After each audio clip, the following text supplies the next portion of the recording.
Hello Cancer, thanks for coming back again. I'm glad you're here. I'm Dadhichi from astrology.com.au with your month in focus, more thematic approach to what's happening in your life, the unravelling of your karma. Changes in work are not sufficient to fulfill people. That's my experience over 35 years in this particular area. And I say that because unless those changes come from within yourself and there's a genuine, passionate love of what you're doing, an outer shift circumstantially or environmentally is not really going to fulfill you. And that's the bottom line. Why do I say that? Because this month, on the 7th, the new moon takes place in your zone of career. And these lunations, the new moon, full moon, the transits of the moon, being your ruling planet, are very, very important. The fact that this is taking place in your career sector, the part of the zodiac that is directly overhead, is very, very telling.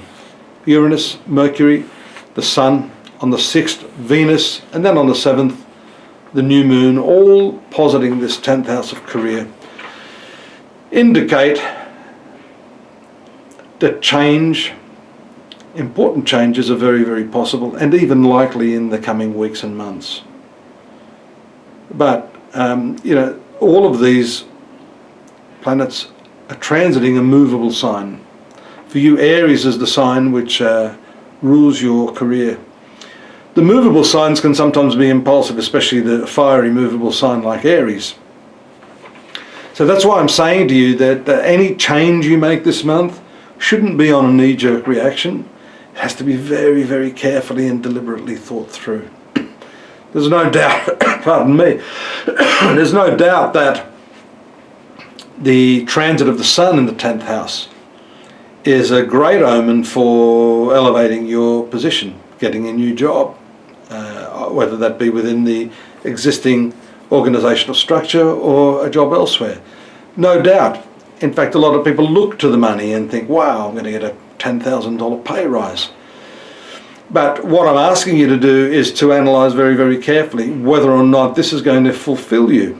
Now, why do I say that? Because the other very significant work-related sector of the zodiac, of your horoscope, is the sign of Sagittarius, and that's the 6th house. And right now we see Saturn in its retrogression, having created a lot of resistance there, difficulty, maybe a lot of pressure, a lot more responsibility. And now Mars, which is the planet of career for you, also transiting into this area and moving to the what I'd call an unsavoury conjunction, probably later in the year, give it a few months. But you're still going to be feeling the effects of this. And then on the 29th, I think, let me just double check my facts, Mars will, my apologies, the 17th, Mars will actually move into retrogression. So just as it's moving into that conjunction, which can indicate an immense amount of frustration, physical devitalisation, you know what I'm getting at here, just because you have an opportunity to change, and I'm not saying you shouldn't change, but I'm saying you need to be very, very well informed and not do this on a knee-jerk reaction. If you do that, you could find yourself jumping out of the pan and into the fire, shown by this very devitalising Mars-Saturn conjunction in your 6th house. The 6th house is, yes, work, but it also has a lot to do with health, disease, discomfort, co-workers. This can show frustration with the people that you're working with.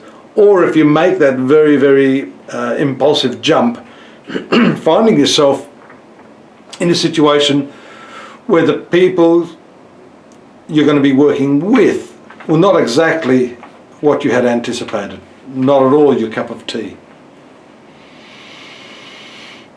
These, I believe, are the two main areas that you need to look at.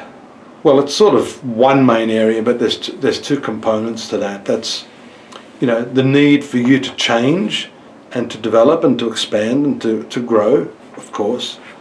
but the frustration that may be experienced there by, maybe this could be not being able to move ahead fast enough. You know, there's that impulse there, but Saturn is always resistant to the desires that we have. It puts the brakes on for sure. Jupiter is the planet ruling that area. That takes us to another component of the horoscope, the third house, alongside of the karmic point Rahu, the north node, your third house of communication. This is showing the necessity for you to really change the way you approach your communications. That may be necessary if, for example, you're looking at moving into a new position. Let's say, for argument's sake, you've been one of the gang, one of your co-workers, and all of a sudden you are elevated to a position of authority where you have to take control. That could change the dynamic of your work, of course, because now you're no longer one of the team. You are superseding the team and having to give instructions and orders. So to maintain that level of respect and control, the tone, the manner, the approach you take to communication with those very, very same people may need to change. And this planet Jupiter, by the way, does impact heavily upon your seventh house of personal relationships this month, and that's one of the last themes I'd like to talk about. Having a trine aspect to your fifth house is normally quite good and can show that the way other people perceive you in this change of communication will be good. This could be the key to, you know, resolving some of these frustrations, you know, moving into a new position or job too rapidly. Communication is the secret, and it shows us here by its favourable influence on such things as your seventh house, the moon at the outset, that this is most certainly the way forward. There is also a retrogression to Mercury, which is ruling your 12th house of secrets and the past, and also your third house of communication. So what I say is that these communications should take place earlier in the month rather than later. As soon as Mercury goes retrograde, you may find yourself having to do a double take and to reorganise your thoughts and some of your plans after that. Hope to have your company again here next month. Don't forget to stop off at the website astrology.com.au. More detailed analysis there, daily readings, contextually the yearly readings, and of course more personalised services with me and some of my associates. Look forward to your company. Take care. See you next month. Bye-bye.